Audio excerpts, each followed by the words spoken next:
MJ reverb society welcome back guys. आज हम episode 251 यानी 251 एक्सप्लेन करने वाले हैं, लेकिन उससे पहले एक छोटा सा रिव्यू। लास्ट एपिसोड में जैसा हमने देखा था, यहाँ पे जो अपना ड्यूक लॉन्ग था मीटिंग के अंदर था, और मीटिंग के अंदर उसको एक न्यूज़ मिल गई थी कि जो स्टोन लोटस आइलैंड है, रेड लोटस वाला, वो आइलैंड रिवर ऑफ टाइम के अंदर हेवली कोर्ट के कुछ बंदों ने ढूंढ निकाला है, उनको मिल चुका है। तो भाई ये सुनते ही बहुत गुड न्यूज़ थी ये। तो ड्यूक लॉन्ग ने तुरंत ही ऑर्डर दे दिया कि किसी भी तरीके से इस आइलैंड को सिक्योर करो, अपना बना लो, हेवनली कोड का ये होना चाहिए, क्योंकि भाई फेंगयुआन आ सकता है और फेंगयुआन के हाथों में ये नहीं जाना चाहिए किसी भी तरीके से, और केयरफुल रहना फेंगयुआन से। ये उसने ऑर्डर दिया था। अब आते हैं अपने न्यू एपिसोड पर, लेट्स स्टार्ट। सीन यहाँ पे शिफ्ट होता है, ईस्टर्न सी का सीन दिखा जाता है। फ्लशरिंग बम्पी सी एरिया के ईस्ट और बारबेक्यू आइलैंड के वेस्ट में एक यूनिक और ह्यूज सी एरिया था जिसका नाम था क्यूआईसी। क्यूआईसी में पानी नहीं था। यहाँ काउंटलेस क्यूआई करंट्स एक दूसरे में उलझे हुए थे। ऐसा लगता था कि करीबन 1 मिलियन भवंडर आपस में उलझ रहे हैं, जो पानी वाले भवंडर होते हैं ना, वो वाले। रिमोट एंटिक्विटी एरा में क्यूआई पाथ कभी भाई नंबर 1 पाथ हुआ करता था। बाकी सारे पाथ इसके सामने बस सेकेंडरी पाथ थे। और क्यूआईसी करीबन ऐसा मान लो कि 5 रीजन का सबसे बड़ा क्यूआई पाथ का रिसोर्स पॉइंट था क्यूआईसी रिमोट एंटिक्विटी एरा में। तब क्यूआईसी भाई अपने में ही एक अलग दुनिया था। क्यूआई करंट्स हर सेकंड यहाँ पे डिस्ट्रॉय और क्रिएट होते रहते थे। पर टाइम धीरे धीरे चेंज हो गया। क्यूआई पाथ अब बाई डिक्लाइन पे आ गया। क्यूआई श्री जो क्यूआई शी था ना, वहाँ पे ना श्रिंक होते होते इतना, ये जो इतना बड़ा समुंदर था, श्रिंक होते होते होते होते होते भाई जरा सा, मतलब कभी ये हुआ करता था 1000 गुना, और अब ये पहुंच चुका है बस 1 गुना। 1000 की जगह 1 ही रह गया।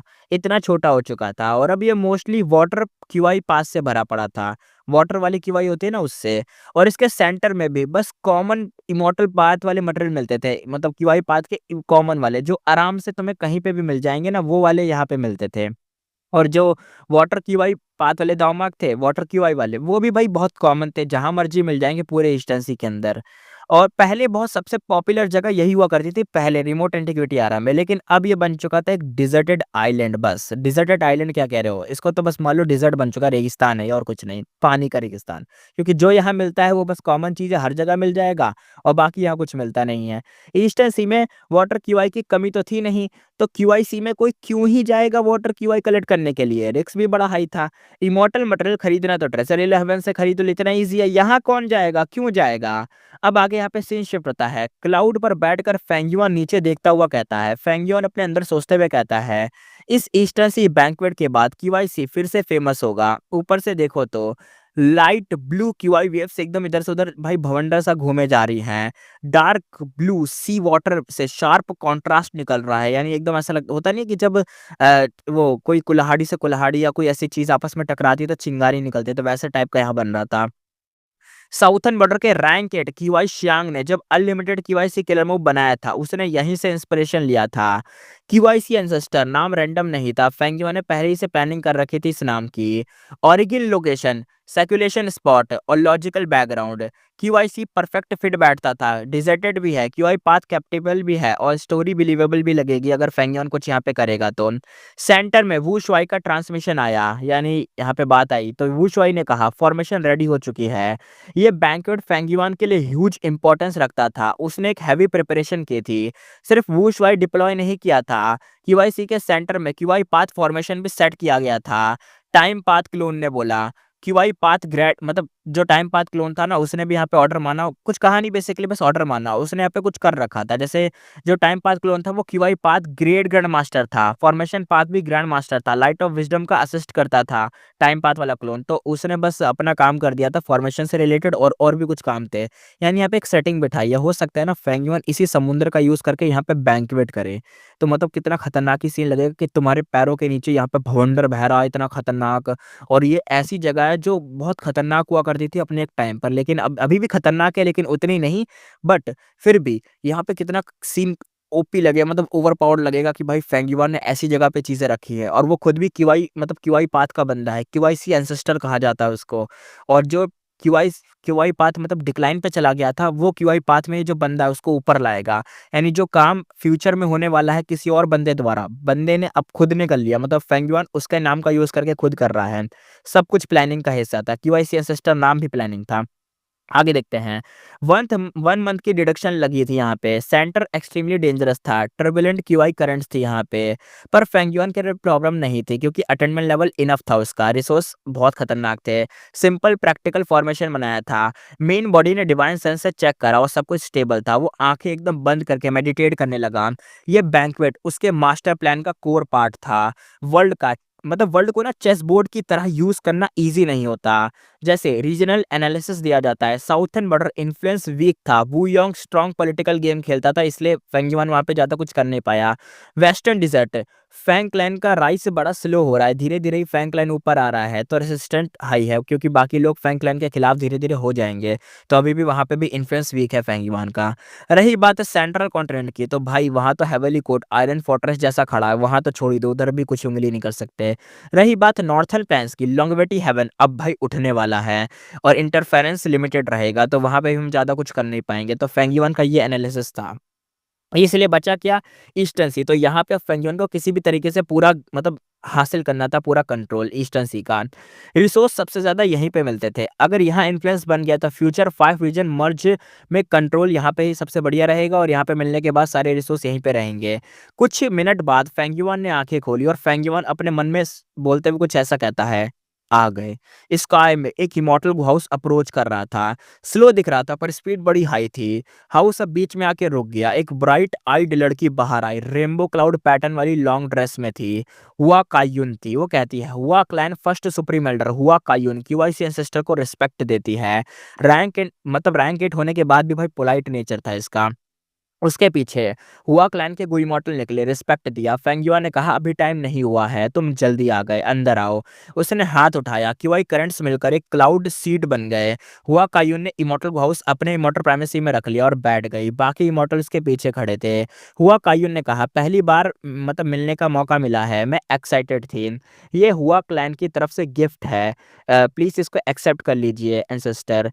एक गो इमॉर्टल ने दोनों हाथों से आइटम प्रेजेंट करा। फेंगयुआन ने देखा ये एक क्यूआई का लंप था, बोल जैसा था, यानी इसके अंदर क्यूआई भरी पड़ी थी। ऐसा मान लो इसके अंदर है लाइटनिंग फ्लैश क्यूआई टाइप का। थंडर रंबल कर रही है, कभी रेन गिर रही है, कभी सनशाइन हो रही है, कभी स्नो गिर रही है। कुछ अजीब हर टाइप की क्यूआई कुछ मिक्स थी इसके अंदर। प्योर मिनी वेदर वर्ल्ड एक एक तरीके से ना एक गोले के अंदर आ चुका था। फेंगयुआन की आंखें चमक उठी। भाई उसने तुरंत ही समझ गया कि ये भाई चीज आई क्या है मेरे हाथ में। ये था एक रैंक 9 का हेवन क्यूआई।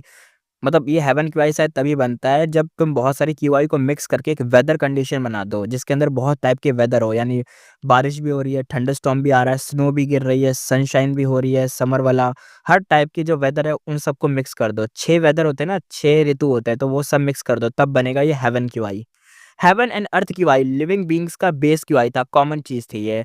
जब फेंगयुआन इमॉर्टल प्राइमेसी खोलता था, वो हेवन अर्थ क्यूआई एब्जॉर्ब करता था ताकि सविनियन इमॉर्टल बॉडी स्टेबल रहे।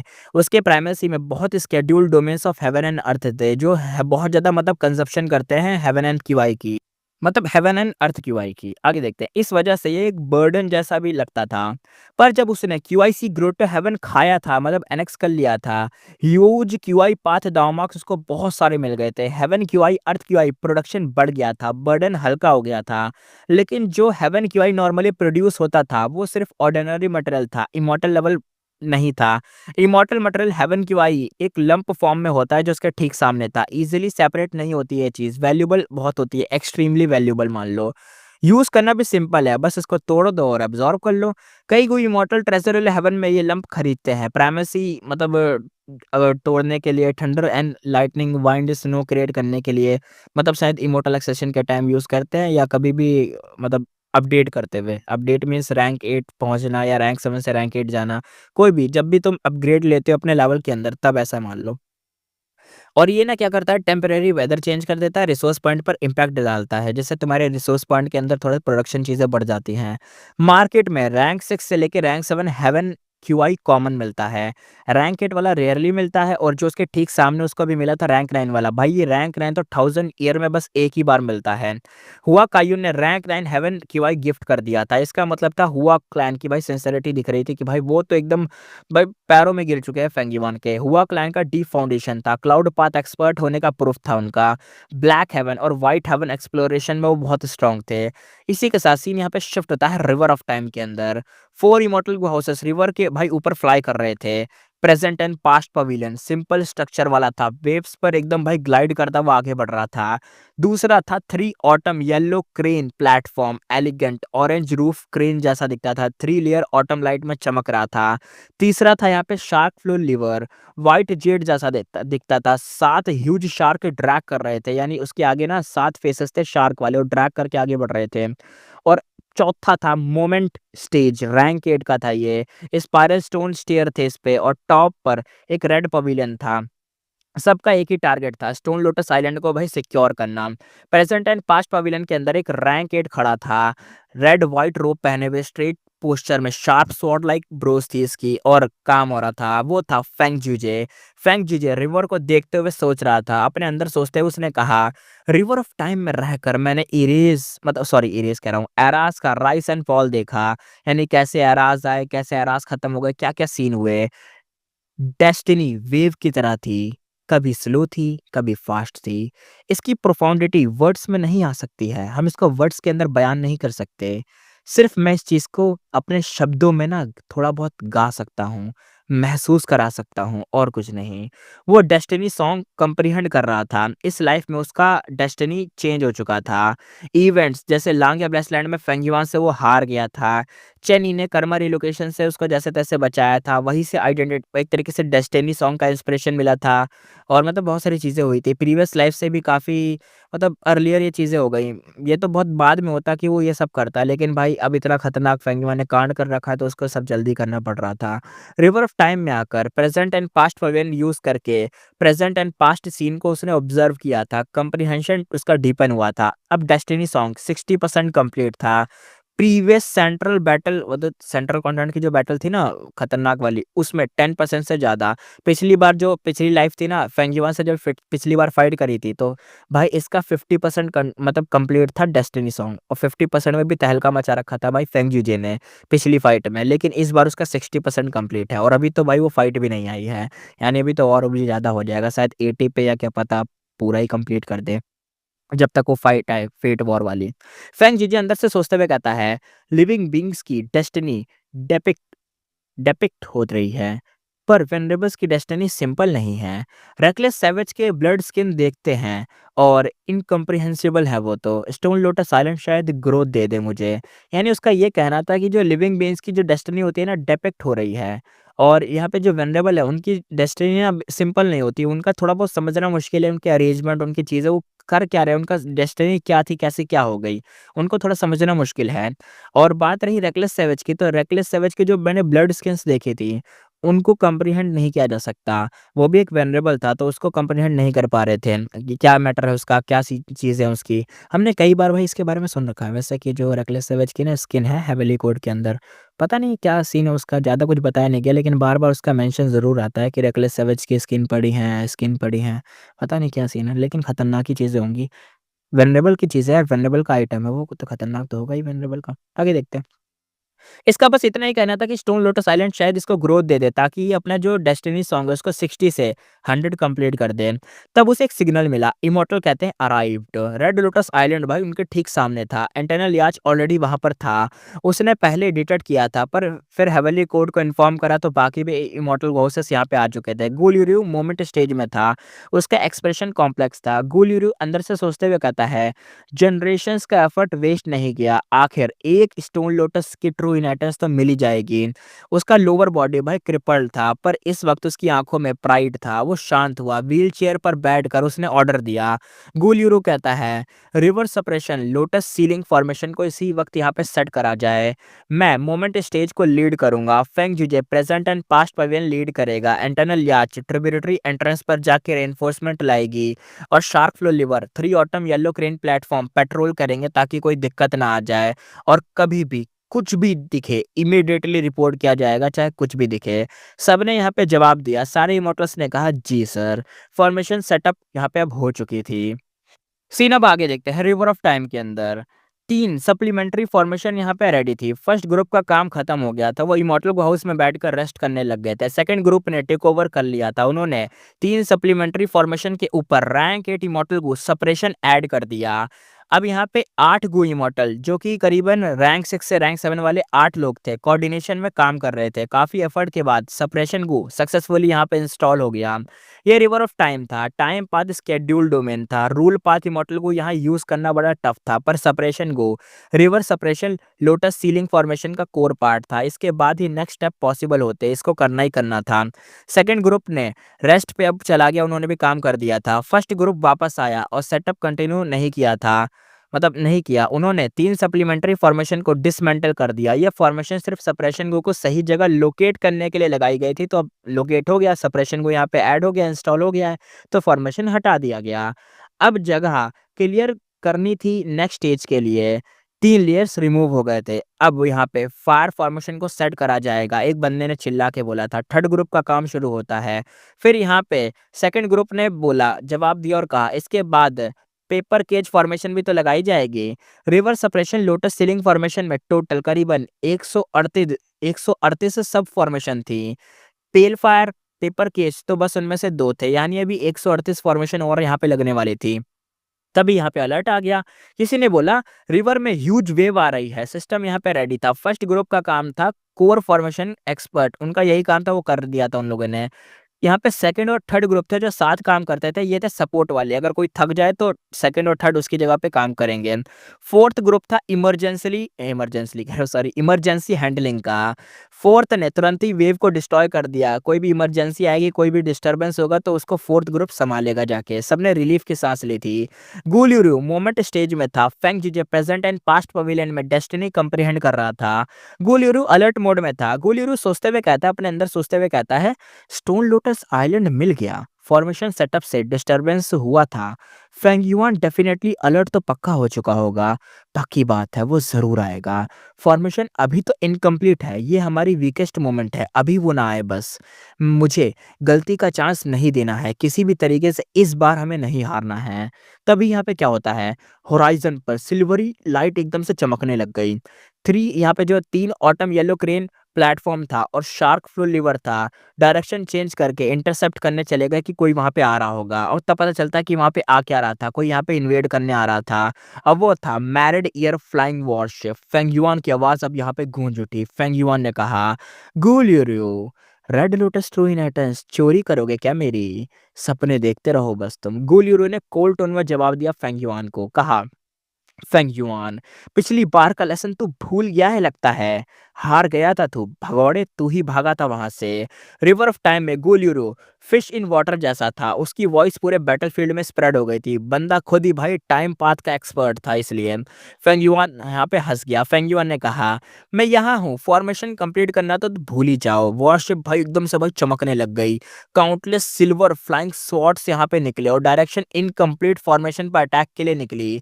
फॉर्मेशन अभी इनकम्प्लीट थी, तो भाई अगर अभी कुछ हुआ तो फॉर्मेशन पक्की बात है टूट जाएगी। गुलियरू का एक्सप्रेशन भाई चेंज हो गया। वीकनेस क्लियर दिख रही थी कि फॉर्मेशन ही उसकी वीकनेस है। हेवली कोर्ट को डिफेंड करना ही पड़ेगा, चाहे कैसी भी सिचुएशन आ जाए। अभी तो पैसिव स्टेट में थे।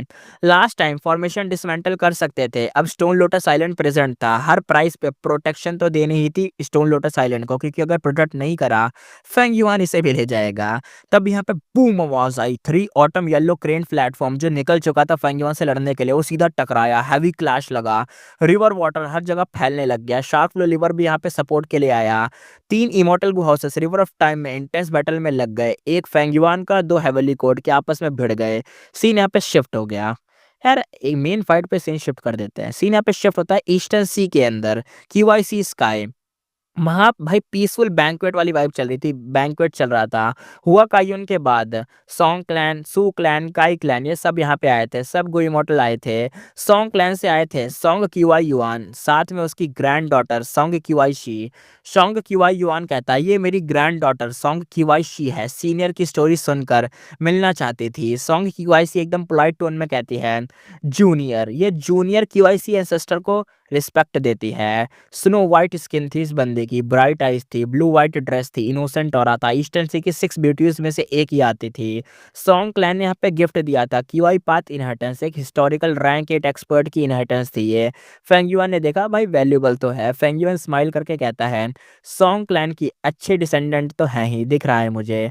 फर्स्ट मीटिंग है, खाली हाथ तो नहीं जाने दूंगा मैं आपको। उसने rank 8 water path immortal material निकाला, सॉन्ग क्यूआईसी की तरफ फ्लोट करता हुआ उसको भेज दिया। सॉन्ग क्यूआईसी ने ग्रेसफुली उस चीज को एक्सेप्ट करा। सॉन्ग क्यूआईसी जो थी, सॉन्ग क्यूआईसी, अबे मैं क्या बोल देता हूँ, सॉन्ग यीशी है इसका नाम, मैंने इतनी देर से सॉन्ग क्यूआईसी कह रहा हूँ मैं इसको। सॉन्ग यीशी है इसका नाम। तो ये कहती है जूनियर अब धन्यवाद कहती है अपने सीनियर को, यानी बहुत बहुत थैंक यू आपका। आगे देखते हैं, फेंग युआन ने हाथ हिलाया और फेंग युआन ने कहा बैठ जाइए इधर। क्यूआई करंट से तुरंत ही एक सीट बनाकर उसके साइड में आ गए और एक मतलब एक सीट बन गई, एक बैठने वाली। ये सब सेट हो जाए, हर जगह सीढ़ियाँ सीढ़ी वो सीढ़ियाँ क्या सॉरी, सीट्स बन गई बहुत सारी। सॉन्ग क्यूआई युआन ने पोजीशन देखी, वो खुश हो गया। अच्छा, तो सॉन्ग क्यूआई युआन असल में ये इमॉर्टल है और उसकी जो बेटी है वो सॉन्ग यीशी है। ये था, मैं गलत कह दे रहा था, तो यार मिस्टेक हो जाती है, मुझसे गलती गलती हो जाती है, सॉरी इस चीज़ के लिए। ये left side close position high respect का एक साइन था, ताकि इनको लगे कि भाई सॉन्ग क्लैन और फेंगयुआन के बीच बढ़िया है सब कुछ। वो सॉन्ग यीशी को लेकर जाके वहां पे बैठ गया। सॉन्ग यीशी ने rank 8 water path immortal material अपने इमॉर्टल प्राइमेसी में रख लिया। उसका बिहेवियर शांत और ग्रेसफुल था, प्योर एलीट, ऐसा लग रहा था एलीट रॉयल क्लास है ये तो। यहाँ पे हुआ कायुन हंस गई। हुआ कायुन कहती है सॉन्ग क्यूआई युआन, ये पहला गिफ्ट एंसेस्टर ने दिया है, पता होता तो मैं भी अपना ग्रैंडसन लेके आती, मेरे को भी, मैं तो मेरे ग्रैंडसन को भी मिल जाता। वो पहले मतलब पहले आई थी, फेंगयुआन से ऑलरेडी बात कर चुकी थी, क्लोजनेस डेवलप हो चुकी थी। सॉन्ग क्यूआईयुआन अंदर से प्राउड था, ग्रैंड डॉटर लाना स्मार्ट डिसीजन था उसका। सॉन्ग यीसी ने क्यूआई से एंसेस्टर को पहली बार क्लोज से देखा था। सॉन्ग यीसी अपने अंदर सोचते हुए कहती है ये ईस्टर्न सी का नंबर 1 भाई एक्सपर्ट है, ड्यूक लॉन्ग के बराबर इसका दर्जा है, कितना ग्रैंड ऑरा है इसका। अगर उसे पता होता ये फेंगयुआन है जो कभी यहाँ पे शिंग शियांग जी बन के उसका मतलब बात का सीन देख चुका था। अगर तुम्हें याद ना हो तो फेंगयुआन एक बार यहाँ के क्यूआईसी करंट स्टेट टनल जो होते हैं वहां से चला गया था, और ये एक बार नहा रही थी तो उसके नहाने वाली जगह पे पहुंच गया था। फेंगयुआन ने इसे देख लिया था, इसने उसके बंदे लगा दिए थे पीछे, इसको पकड़ो जाके फेंगयुआन को, तो इसे याद मतलब पता चल गया, तो इसे याद आ जाएगा ये वाले सीन। आगे देखते हैं, तब थर्ड थर्ड रैंक या कुछ ऐसे ही था, पता नहीं क्या था, जो भी। आगे देखते हैं यहाँ पे क्या हुआ, एक और बंदे की एंट्री होती है, क्विंग यूअन। वो कहता है किंग यूअन क्यूआईसी एंसेस्टर को रिस्पेक्ट देता है। ये तीसरा बंदा था जो आ चुका था, क्विंग क्लैन का होगा। उसके पीछे एक यंग लड़का था, क्विंग यूजी चेंग था इसका नाम। वो कहता है जूनियर क्विंग यूजी रिस्पेक्ट देता है एंसेस्टर को। इसकी ग्रीन शर्ट थी, शार्प फीचर्स थे, स्टार लाइक आइज थी, और ईस्टर्न सी का टैलेंटेड जूनियर था। फेंगयुआन ने इसको अच्छे से देखा और कहा अच्छा जूनियर, तुम्हारे लिए भी मेरे पास गिफ्ट है। उसने रैंक 8 इमॉर्टल मटेरियल दिया। क्विंग यू जी चेंग ने तुरंत ही भाई रिसीव करके थैंक यू कहा। हुआ कायुन ने भाई पैटर्न को नोटिस करा।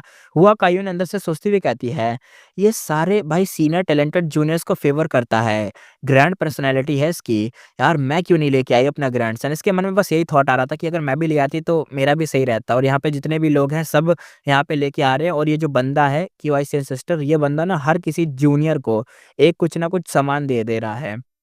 तब आगे देखते हैं, तब नैनगोंग क्लैन यहाँ पे भी आता है। हुआ कायुन का एक्सप्रेशन थोड़ा हल्का सा डार्क हो गया। नैनगोंग क्लैन का फर्स्ट सुप्रीम एल्डर के साथ आया हुआ अन था। हुआ अन ओरिजिनली हुआ क्लैन का था, लेकिन भाई हुआ क्लैन को उसने बिट्रे करके नैनगोंग ज्वाइन कर लिया था, नैनगोंग क्लैन को ज्वाइन करा था। विजडम पाथ एक्सपर्ट था नैनगोंग, ईस्टर्न सी के टॉप 3 विजडम पाथ में से एक था, और मतलब काफी फेमस भी बंदा था ना, इसलिए। आगे देखते हैं, जिया Dansits twin polar, Hua and hides in Nangong. Dragon had tortoise live in adversity sea. और ये पता नहीं कोई सी एक लाइन थी, मतलब एक लाइन होती होगी ना, होता नहीं है कि मुहावरा उल्टा चोर कोतवाल को डांटे, ऐसे टाइप के मुहावरे होते हैं कि जिसकी लाठी उसकी भैंस, तो ऐसे टाइप का इसने मुहावरा पेल दिया था कि हमारा बंदा उसकी साइड चला गया, हमें धोखा दे के उसका सहारा बन गया, ऐसे टाइप का कुछ था इसका। तो ये नाराज थी अपनी हुआ का, यूं नाराज थी, वो चुप रही। ये क्यूआईसी एंसेस्टर का बैंक्वेट था, तो उंगली नहीं करा जा सकता यहाँ पे किसी के द्वारा। One by one eastern sea writers path यहाँ पे अराइव हुआ। लास्ट में आई मरमन इंपीरियल कोर्ट की ग्रैंड एल्डर। फेंगयुआ ने पोलाइटली वेलकम किया, उन्हें एंड पोजीशन पर तक बिठाया। मरमन एल्डर ने यहाँ पे इनर थॉट सोचते हुए कहा फर्स्ट मीटिंग है, पर सीनियर का एटीट्यूड फ्रेंडली लगता है। ये मुँह पर नहीं कहा, बस अंदर-अंदर सोच रही थी। आगे देखते हैं, मरमैन, ड्रैगनमैन अलायंस फेंग युआन की साइड थी, लेकिन भाई क्यूआईसी एंसेस्टर की साइड थोड़ी ना है, वो तो फेंग युआन वो वू शुआई की साइड है, इनकी साइड नहीं है। ये तो बस इनवाइट करे गए लोग हैं। ईस्टर्न से इमॉर्टल ने ऑब्जर्व किया कि वाइस एंसेस्टर मरमन को इग्नोर नहीं कर रहा है, यानी उसको भी अहमियत दे रहा है। यानी वो होता है ना, देखो यार, ह्यूमंस कभी भी ना ऐसा होता है कि कभी भी तो वो ना इज्जत नहीं देते वेरिएंट ह्यूमन को। वेरिएंट ह्यूमन को हमेशा एज अ स्लेव देखा जाता है, कम इज्जत वाला देखा जाता है, एकदम नीचे गिरा हुआ देखा जाता है। कभी भी ऊपर माना नहीं जाता वेरिएंट ह्यूमन को। लेकिन भाई फेंगयुआन ने यहाँ पे, क्यूआईसी एंसेस्टर ने यहाँ पे इज्जत दी थी, साथ में बिठाया था, अच्छे से मतलब पोलाइट एटीट्यूड रखा था, सही से बात करी थी, इग्नोर नहीं करा था। इसका मतलब ये था कि सेम अहमियत, इक्वल मानता था वेरिएंट ह्यूमन को अपना क्यूआईसी एंसेस्टर, मरमन ट्राइब या जो भी है, मरमन जो भी है इनका। हम ये तो जानते हैं। और दूसरी बात, एक हिडन बात तो तुम्हें याद ही होगी, जो अपना वू शुआई ड्रैगन मैन वाली फेंगयुआन की आइडेंटिटी है, उस फेंगयुआन की आइडेंटिटी से ये जो मरमेन पूरा है ना, मरमेन इंपीरियल कोड फेंगयुआन के साइड है, वू शुआई की साइड है। और मरमेन कोड को फेंगयुआन के दूसरे क्लोन यानी क्यूआईसी एंसेस्टर ने इनवाइट करा था, और वू शुआई को बुलाने के लिए मरमेन वाले लोग आए थे कि हमें ना क्यूआईसी एंसेस्टर ने इनवाइट करा है, वू शुआई चल लो। तो वू शुआई नहीं गया था, क्योंकि भाई फेंगयुआन ने अपनी साइड ही मना कर दिया था जाने से, ताकि लोगों को नजर में ना आए, वो चीजें ना आए ऐसे। ये बात तो हम जानते हैं, भूले तो नहीं हो ना, ये बस याद दिलाने के लिए मैंने बोल दिया। इसी के साथ सीन यहाँ पे शिफ्ट होता है। यहाँ पे रिवर ऑफ टाइम के अंदर देखते हैं, married year flying warship inner area में घुस चुका था। फेंगयुआन यूज करता है immortal killer move, day break sword, silver sword. भाई पाइथन इस आर्मी की तरह निकली सीधा, और 3 ऑटम येलो क्रेट प्लेटफॉर्म के ऊपर अटैक लग गया। प्लेटफॉर्म ऑरेंज लाइट में शाइन हुआ, सिल्वर स्वॉर्ड यहाँ पे वीक होने लग गए। दूसरी साइड यहाँ पे शार्क फ्लो लिवर ने 3 बहुत खतरनाक भाई आइस वाले टाइप के अटैक निकाले। रिवर वाटर फ्रीज हो गया वॉरशिप के नीचे। फेंगयुआन एकदम भाई सिल्वर स्वॉर्ड रिवर्स डायरेक्शन से लेकर वाटर को तोड़ते हुए आगे ले गया, और immortal killer move territorial charge use करा ताकि बर्फ को तोड़ते हुए स्वॉर्ड के साथ उसी डायरेक्शन में आगे बढ़े। वॉरशिप मीटियोर जैसा भाई बर्फ पानी जो भी था वो सबको तोड़ते फाड़ते हुए आगे निकला, पूरा एकदम मीटियोर जैसा। Direct incomplete river formation lotus sealing formation पे क्रैश हुआ और बूम आवाज आई। मोमेंट स्टेज ने उसे बीच में ही ब्लॉक कर दिया और फॉर्मेशन थोड़ा बहुत बच गया। 2 रैंक के इमॉर्टल घोस्ट टकरा गए बचाने के लिए। मोमेंट स्टेज भाई डिसएडवांटेज में था, पर वॉरशिप को शार्प फ्लो लिवर और 3 येलो क्रेन प्लेटफॉर्म ने टाइम बाय जैसे तैसे कर दिया था। हेविली कोड प्रिपेयर्ड थी, उन्होंने वॉरशिप के अगेंस्ट मेथड रेडी कर रखे थे। वॉरशिप की टेक्निक्स काफी बैटल में एक्सपोज हो चुके थे। तब और रेनफोर्समेंट आ गए, इंटरनल याच यहाँ पे क्विंग ये वांग का आ चुका था, और सन एंड मून टेम्पल 9 स्पिरिचुअल फेरी ये आ चुके थे। टोटल यहाँ पे 4 रैंक 8 इमॉर्टल्स थे। यहाँ पे गो इमॉर्टल 4 बंदे थे रैंक 8 वाले, और यहाँ पे 6 इमॉर्टल गो हाउसेस थे। हेवनली कोड का जो मोराल था फुल हाई था, वो तो कह रहे थे आज तो निपटा ही देंगे फेंगयुआन को, भले हमारे इमॉर्टल गो हाउस टूट जाए। तभी आगे देखते हैं, सीन यहाँ पे दोबारा से शिफ्ट हो गया ईस्टर्न सी के अंदर, क्यूआईसी स्काई के अंदर। क्यूआई करंट से एकदम सर्च कर रहे थे, ह्यूज क्लाउड बैंक्वेट टेबल बन चुका था, काउंटलेस डिशेस और माइन मतलब करंट्स के फॉर्म में एकदम यहाँ पे बन चुके थे, यानी एकदम बादल जैसे यहाँ पे वो बना पड़ा है, टेबल चेयर जहाँ पे सब लोग बैठे पड़े हैं। बैंक्वेट स्टार्ट होने वाला था, फेंगयुआन कप उठाकर अनाउंस करने ही वाला था, तब स्काई में एक आवाज गूंज उठी। आवाज आती है, ब्लैक सोल सी लॉर्ड क्यूआईसी एंसेस्टर से स्पार रिक्वेस्ट करता है। डार्क एनर्जी और अब भाई पूरे स्काई में फैल चुका था। ईस्टर्न सी इमॉर्टल शॉक हो गए, फिर एक्साइटमेंट आ गई। एक रैंक 8 ने क्यूआईसी एंसेस्टर को चैलेंज कर दिया था। इसी के साथ अब देखेंगे खतरनाक वाली फाइट, लेकिन उससे पहले सीन यहाँ पे शिफ्ट हो चुका है। रिवर ऑफ टाइम का सीन दोबारा से देखते हैं। Moment stage, present and past pavilion, 3 autumn yellow crane platform, internal yard, sharp flow river, sun and moon temple. ये भाई 6 के 6 इमॉर्टल हाउसेस तैयार थे फेंगयुआन से लड़ने के लिए। यहाँ पे साथ में और भी लोग भी थे, 4 इमॉर्टल थे यहाँ पे रैंक 8 वाले, गुलियरू, फेंग जीजे, शिंग ये वांग और 9 स्पिरिचुअल फेरी। हेवली कोट फुल फोर्स के साथ आया था, टारगेट क्लियर था, रेड लोटस ट्रू इनहेरिटेंस, और दूसरी साइड सिर्फ एक immortal ghost married year flying worship. Rank 8 होने के बाद भी ये फोर्स मिसमैच था। 6 इमॉर्टल गो हाउसेस प्लस 4 रैंक 8 गो इमॉर्टल थे। वॉरशिप कंप्लीटली सराउंड हो चुका था, पर फेंगयुआन शांत रहा। फेंगयुआन कहता है, हा हा हा हा, स्टोन लोटस आइलैंड चाहिए तुमको, मैं नहीं ले सकता तो तुम भी नहीं ले पाओगे। ये भाई ये फेंगजीजे क्यों बन गया कि ना मेरा ना तेरा वाला। Immortal killer move, married year hunting, worship से भाई फ्रेग्रेंस हर जगह फैल गई। और हम जानते हैं कि जब भी ये फ्रेग्रेंस फैल जाती है ना तो क्या होता है, यहाँ पे भाई आते हैं बहुत सारे ईयर बीस्ट जो कि सिर्फ फेंगयुआन के कंट्रोल में नहीं होते, बल्कि ये तो अनकंट्रोल्ड होते हैं, जो दिखेगा सबको पेलेंगे और सीधा का सीधा यहाँ पे पीछा किसका करते हैं, इस फ्रेग्रेंस का। और जहाँ जहाँ फेंगयुआन जाएगा वहां वहां वो लोग आएंगे। दाऊ बीस्ट रेसोनेट करने लग गए, ईयर बीस्ट यहाँ पे चिल्लाने की आवाज आने लग गई, बहुत भयंकर वाली। अभी आए नहीं थे लेकिन दूर से चिल्लाने की आवाज आ रही थी। ईयर बीस्ट की टाइड अब यहाँ पे धीरे धीरे बनने लग गई, पानी के अंदर भाई हलचल आने लग गई। प्रीवियस लाइफ में भी फेंगयुआन प्लस बिंग साई चुआन ने फाइट किया था, एंड में फेंग जीजे ने स्टोन लोटस आइलैंड डिस्ट्रॉय किया था। इस बार फेंगयुआन सेम रूट चूज कर रहा था। Year beast tide direct stone lotus island को टारगेट करने लग गया। वीकनेस यहाँ पे क्लियर थी, year beast enemy allied differentiate नहीं करते।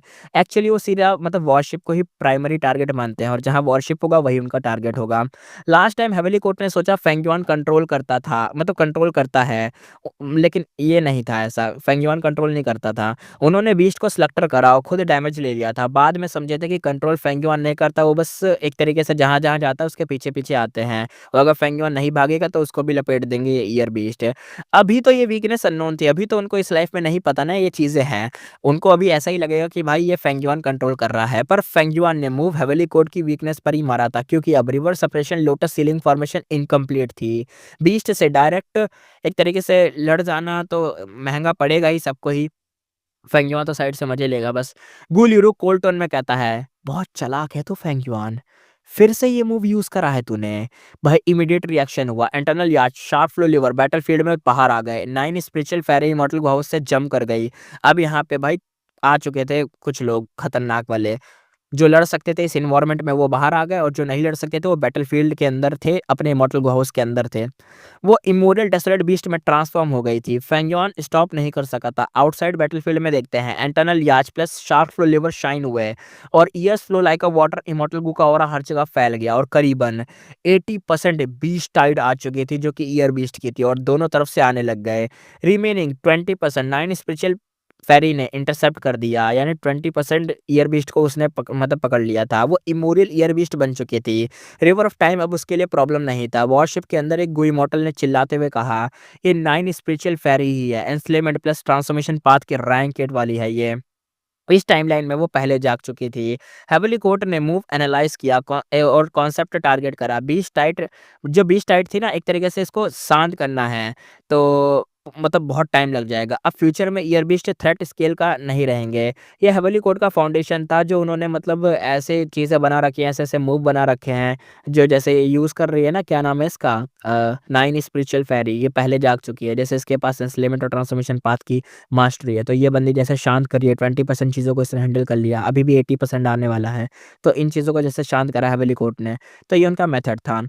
और एक बार एक्सपोज़ हुआ तो नेक्स्ट एनकाउंटर में, मतलब नेक्स्ट एनकाउंटर में हो जाता है, ये लोग काउंटर कर लेते हैं। मीन्स ये होता है कि अगर तुमने कोई मेथड यूज़ करा है, किक मारी है किसी को और सामने हेवली कोर्ट है, तो भले एक बार वो किक खा के नीचे गिर जाएँगे हेवली कोर्ट वाले, लेकिन जब दोबारा वो आएँगे लड़ने के लिए, तो अगली बार तुम वो किक यूज़ करोगे तो तुम्हारी लात पकड़ के तुम्हें उल्टा घुमा के फेंक देंगे, क्योंकि उनके पास काउंटर होता है।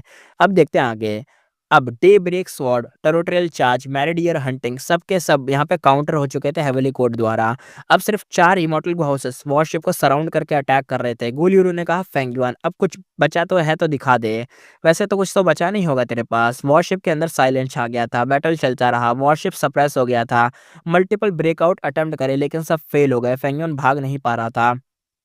मोमेंट स्टेज फ्रंट लाइन पे था, गुलियरू अंदर था और वो टाइम पाथ का एक्सपर्ट था। बाकी के 3 हाउसेस कोऑर्डिनेटेड वे में सपोर्ट दे रहे थे। क्लियर था कि इन्होंने हैवी प्रैक्टिस कर रखी थी फेंगयुआन से लड़ने के लिए, प्लस इनके पास काउंटर अटैक थे फेंगयुआन के हर अटैक को काउंटर करने के लिए। हेवली कोर्ट का मोराल तो बहुत पहले से ही आई था, वो तो डिप्रेस थे ही नहीं, उनका मोराल पहले से ही आया था।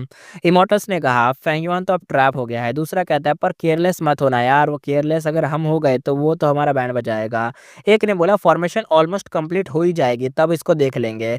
एक ने बोला, तो अब वो करेगा क्या, वो तो ट्रैप हो गया है, काउंटर उसके अटैक कर दिए गए हैं, अब वो करेगा क्या। तभी स्टोन लोटस आइलैंड से एक ह्यूज ऑरा भाई निकला, गोल्डन लाइट फ्लैश हुए, ग्रे स्टोन जाइंट धीरे धीरे खड़ा हुआ, मसल्स एकदम भाई ऐसा लग रहा था कि उठ रही थी, एकदम बन रही थी, एकदम पंप हो रही थी उसकी मसल, वाइल्ड आइज़ थी, टाइम पाथ का ऑरा था। इमॉर्टल्स कहते हैं ये क्या? ये जिस चीज़ को हम प्रोजेक्ट कर रहे थे उसके अंदर से क्या चीज़ निकल गई, ये है क्या? दूसरे ने बोला गार्डियन एक्टिवेट हो गया, स्टोन लोटस आइलैंड का गार्डियन है ये। तीसरे ने बोला फॉर्मेशन इनकम्प्लीट है अभी भी, और ये गार्डियन निकल कैसे आया? स्टोन जायंट ने भाई चिल्लाया और टाइगर जैसा रोर करा, साउंड वेव हर जगह फैल गई, आइलैंड के अराउंड एक मैसिव रिपल क्रिएट हो गए, यानी लहरें बहुत बड़ी-बड़ी। अब आगे देखते हैं, ग्रे स्टोन जायंट का रोर पूरे रिवर ऑफ टाइम को भाई हिला सा गया। River separation lotus sealing formation violently यहाँ पे शेक करने लग गई, क्योंकि जायंट फॉर्मेशन के अंदर था वो, मतलब डिस्टरबेंस क्रिएट कर रहा था फॉर्मेशन के अंदर ही, जो कि इनकम्प्लीट थी।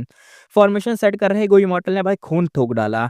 एक इमॉर्टल ने कहा फॉर्मेशन स्टेबलाइज करो अभी के अभी, दूसरे ने कहा पेपर की फॉर्मेशन तो टूट चुका है, तीसरे ने कहा फोर्थ ग्रुप रेनफोर्स करो। भाई सब एक तरीके से हैट्रिक मोड में चले गए थे। ग्रे स्टोन जायंट ने भाई फिर से मूव करा। उसके फोरआर्म और अपर आर्म्स बलून की तरह 3 गुना बड़े हो गए थे। फोरहेड पर पिच ब्लैक बुल हॉर्न उग गए थे। उसने हाथ जोड़कर चेस्ट के सामने रखे एयर करंट्स को पाम की तरह बीच में एकदम पकड़ा और एकदम भाई छपाक से एक चाटा सा मारा। वो होता नहीं है जो हल्क का 2 चाटों वाला मूव होता है, जिससे भाई एयर करंट्स, मतलब एयर करंट्स निकलते हैं, वेव निकलती है एयर की और सब टूट-टाट जाता है। साउंड वेव, साउंड बैरियर टूट जाता है, वैसे टाल वाला। गुलियरू की आंखों में भाई शौक सा फैल गया था। गुलियरू अपने अंदर सोचते हुए कहता है, ये एयर करंट्स नहीं है, ये टाइम पाथ के दाव मार्क्स हैं। दाव मार्क एक ह्यूज सिल्वर बॉल में भाई कंडेंस होने लग गए। बॉल हवा में थोड़ा सा उठता गया और बड़ा होता गया। जायंट ने रोर करा, फुल स्ट्रेंथ से सिल्वर बॉल को थ्रो करा। वो मीटियोर की तरह शूट हुआ बॉल सेंट्रल कॉन्टिनेंट के गुई मॉडल के पुपेट्स एकदम से श्रिंक हो गया इसके। गुलियरू एकदम दांत कस लिया उसने। गुलियरू ने कहा इस बॉल को जैसे तैसे ब्लॉक करो। मोमेंट स्टेज सीधा बॉल के सामने ही आ गया उसको रोकने के लिए और बूम आवाज आई। सिल्वर बॉल डायरेक्ट ही मोमेंट स्टेज से टकराया और एक्सप्लोजन बड़ा टेरिफाइंग था। मोमेंट स्टेज हवा में उड़ गया जैसे तूफान में एकदम घर उड़ जाते हैं। फाइनली वो रुक गया। गुलियरू ने एक लंबी सी सांस ली। मोमेंट स्टेज यहाँ पे आधा क्रैक हो चुका था। काउंटलेस मॉर्टल गू मर चुके थे। इमॉर्टल गू तक यहाँ पे इंजर्ड हो गए थे और जो उसके अंदर इमोर्टल्स थे पैनिक में रिपेयर मोड में चले गए थे। एक्सप्लोजन के आफ्टर शॉक ने फॉर्मेशन को भी डैमेज कर दिया था। ग्रे स्टोन जाइंट ने देखा अटैक यहाँ पे फेल हुआ है। उसने फिर से वही सिल्वर बॉल को गैदर करना शुरू करा कि दोबारा से इस बार दूसरी बार तोड़ दूंगा। गुलियरू ने यहाँ पे चार्ज करना चाहा था पर मोमेंट स्टेज आइलैंड के पास गया और फिर से ब्रिलियंट लाइट ने ब्लॉक कर दिया उसको। फॉर्मलेस फोर्स ने अप्रोच रोक दिया उसकी। यानी वो देखो यहाँ पे सीन ऐसा हो चुका है, अगर तुम इमेजिन नहीं कर पा रहे हो तो एक आइलैंड है रिवर ऑफ टाइम के बीच में, हर तरफ आसमान से लेकर जमीन में सब पानी वानी जो है ना, सब ग्रीन एंड ब्लैक में, जो तुमने थंबनेल में देख रखा होगा। और उसी के बीच में यहाँ पे एक आइलैंड है और आइलैंड के ऊपर एक रॉक मैन खड़ा है, बड़ा खतरनाक सा। ये मतलब वेरिएंट ह्यूमन नहीं है, ऑफ कोर्स ये रॉक से बना एक बड़ा खतरनाक जाइंट है। ये खड़ा है और ये क्या कर रहा है, इसके ठीक ऊपर ना इसको गार्ड करने के लिए जो फॉर्मेशन बनाई गई थी वो फॉर्मेशन ये तोड़े जा रहा है। फॉर्मेशन भी तोड़ रहा है, ऊपर से यहाँ पे एक इमॉर्टल घाउस है इसको रोकने के लिए, लेकिन इसने एक चांटे में उसको ऊपर ही फेंक दिया। वो इमॉर्टल घाउस दोबारा से अप्रोच करने आ रहा है, लेकिन इस बार फॉर्मेशन तो टूट गई यहाँ पे, बट फॉर्मेशन के बाहर जो ये इमॉर्टल घाउस जितने भी थे, ये सारे के सारे जब अटैक करने आ रहे हैं तो यहाँ पे एक इनविजिबल अलग से एक फोर्स है। वो कोई फॉर्मेशन नहीं है, वो बस एक फोर्स है। एक जैसे मैग्नेटिक फील्ड होती है ना, मैग्नेटिक फील्ड, वैसे टाइप की एक मैग्नेटिक फील्ड है जो इन सबको अंदर नहीं जाने दे रही, आइलैंड को अप्रोच नहीं करने दे रही। तो ये सारे लोग आइलैंड पे नहीं जा पा रहे और उस रॉक जाइंट को मार नहीं पा रहे थे, दिक्कत आ रही थी। अब ऐसा सीन हो रहा था। और अब आगे देखते हैं, इस बीच जायंट ने सेकंड सिल्वर बॉल भी बना लिया था। अगेन उसने सिल्वर बॉल को फेंक दिया। गुलियरू को फिर से सेक्रीफाइस मोड में डिफेंड करना पड़ा। बूम आवाज आई। इस बार मोमेंट स्टेज का फ्रंट पार्ट पूरा का पूरा दो हिस्सों में अलग हो गया। टाइल्स ब्रिक गूवम सब बाय डाइवर्ट होके मर चुके थे। ग्रे स्टोन जाइंट और ज्यादा फ्यूरियस हो गया। थर्ड सिल्वर बॉल गैदर करने लगा कि इस बार तो तोड़ ही दूंगा। गुलियरू तो वे अजीब सा लुक देने लग गया। वो अंदर सोचते हुए कहता है, ये फेमिलियर टाइम पाथ मेथड लगता है। ये कौन सा मेथड है जो मुझे याद नहीं आ रहा? कौन सा मेथड है? 1 मिनट, 1 मिनट। ये रेड लोटस जीमन वेनरेबल का अरेंजमेंट है। पर चॉइस तो उसके पास थी नहीं। फॉर्मेशन को प्रोडक्ट करना ही मेन ऑब्जेक्टिव था। मोमेंट स्टेज का signature move time comprehension teleport था। और ये स्पेस पाथ नहीं, टाइम पाथ कंप्रिहेंशन वाला टाइप, कंप्रिहेंशन या कंप्रेशन, पता नहीं कुछ ऐसा मान लो इसका नाम था। Time cooperation teleport. और ये जो कंप्रेशन था ये इसका ही मूव था, स्पेस का नहीं टाइम का है ये। गोलियरो यहाँ पे क्लियर था। उसने कहा फॉर्मेशन को कंप्लीट करते ही स्टोन लोटस आइलैंड को आइसोलेट कर देंगे और स्टोन लोटस अरेंजमेंट यहाँ पे वीकन हो जाएगा। जो हमारी फॉर्मेशन टूट चुकी है, क्योंकि इनको 138 फॉर्मेशन लगानी थी, जिसमें से भाई करीबन मान के चल लो 2-4 तो अब तक तो टूट ही चुकी होंगी फॉर्मेशन। और और इसकी वजह से जायंट की वजह से, लेकिन जो अभी भी फॉर्मेशन लगी हुई हैं, भले ये उस फॉर्मेशन के अंदर आ सकते हैं, लेकिन फॉर्मेशन के अंदर एक मैग्नेटिक फील्ड है जो कि स्टोन लोटस आइलैंड की मैग्नेटिक फील्ड है, उसके अंदर ही नहीं जा पाएँगे। लेकिन इनको डरने वाली बात नहीं है, इनको बस फ़ॉर्मेशन कंप्लीट करनी है। एक बार इन्होंने फ़ॉर्मेशन को कंप्लीट कर दिया, एकदम भाई ऐसा मान लो ये जो स्टोन लोटस आइलैंड है और ये जो जायंट है, दोनों ट्रैप हो जाएँगे फ़ॉर्मेशन के अंदर और जो मैग्नेटिक फ़ील्ड है, वो काम करना बंद कर देगी और फिर ये आराम से जीत जाएँगे। बट ये कर पाएँ वही बहुत बड़ी बात थी।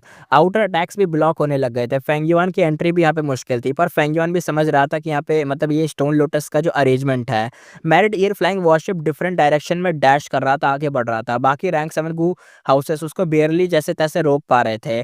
Situation thin net versus shark जैसी थी। यहाँ पे हेवनली कोर्ट सिचुएशन को मतलब जैसे-तैसे स्टेबल करने की कोशिश कर रहा था, लेकिन वहाँ अनस्टेबल तो होने ही लग गई थी। एक तरफ यहाँ पे फेंगयुआन घुसा जा रहा है अंदर, उसको रोक नहीं पा रहे, मुश्किल हो रही है। ऊपर से ये रॉक आ चुका है, मैग्नेटिक फील्ड आ चुकी है, फॉर्मेशन आधी टूटी जा रही है, फॉर्मेशन कंप्लीट करनी है, दिक्कत ही दिक्कत थी।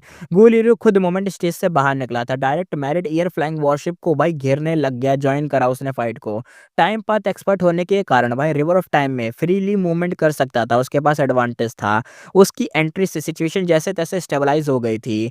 गु लियू ने कहा परसिवियरेंस, फॉर्मेशन कंप्लीट होने दो, यानी परसीव करो जैसे-तैसे, बस हमें टाइम बाय करना पड़ेगा और विक्ट्री हमारी ही होगी। Finally reverse suppression lotus sealing formation जैसे-तैसे करके इन लोगों ने कंप्लीट कर ही लिया और यहाँ पे अब एक बहुत बड़ा केज फॉर्मेशन फॉर्मेशन के अंदर बन गया। और इस फॉर्मेशन के अंदर भाई मैग्नेटिक फील्ड और उस फील्ड के अंदर स्टोन लोटस आइलैंड था जो वीक होने लग गया। Stone lotus island plus married एयर फ्लाइंग वॉरशिप दोनों अब यहाँ पे ट्रैप होने लग गए थे, क्योंकि ये क्या कहते हैं फॉर्मेशन था जो इन लोगों ने बनाया था, स्टोन लोटस सीलिंग फॉर्मेशन। इस फॉर्मेशन से ना तो सिर्फ स्टोन लोटस आइलैंड बल्कि ये क्या हो रहा है, ये फॉर्मेशन बड़ी होती जा रही है। एक बहुत बड़ी मतलब चीज़ों में बढ़ी जा रही है, एक डोमेन बनी जा रही है और एक ऐसा डोमेन बन रही है ये जिसका साइज़ बढ़ता जा रहा है और जो-जो इंसान या जो-जो गू इमॉर्टल या कोई भी है, चाहे गू हाउस है, चाहे बीस्ट हो, चाहे पानी हो, कुछ भी हो, वो सब इसके अंदर आ रहा है, वो ट्रैप हो रहा था। फॉर्मेशन एक्टिवेट हो चुका था। ग्रे स्टोन जायंट ने एकदम चिल्लाने लग गया, स्ट्रॉन्ग सप्रेशन उसको फ़ील होने लग गया। जिस मैग्नेटिक फ़ील्ड के दम पर वो अटैक करे जा रहा था, उसके ऊपर कोई अटैक लग नहीं रहा था, ना उसको कुछ हो रहा था। वो जो फ़ील्ड थी, वो टूटने लग गई थी। Married year hunting fragrance spread नहीं कर पा रहा था और ये जो मतलब अपना इमॉर्टल घोस्ट है फेंगयुआन का, फ्रेग्रेंस भी यहाँ पे खत्म हो गई थी, बीस्ट टाइड भी अब आना मुश्किल हो गया था। इम्पॉसिबल ही हो गया, मुश्किल क्या। गोल तो भाई चिल्लाता और कहता है पहले फेंगयुआन को खत्म करो, क्योंकि इसकी जो मैरिड एयर flying warship immortal go house है फेंगयुआन का, इसके अंदर से अब वो स्मेल नहीं आ रही है, तो बीस्ट टाइड अब नहीं आएगी। तो बीस्ट टाइड वालों इधर आ जाओ और फेंगयुआन को मारो आके, और जो फेंगयुआन को पहले से मार रहा है उनका सपोर्ट करो। एंटरनल याच, शार्प फ्लो लिवर और 9 स्पिरिचुअल फेरी सब वापस भाई घेर लिया गया फेंगयुआन को। गुल की आंखें तो भाई कोल्ड शाइन कर रही थी, क्योंकि दोनों काम उसने अब संभाल लिए थे।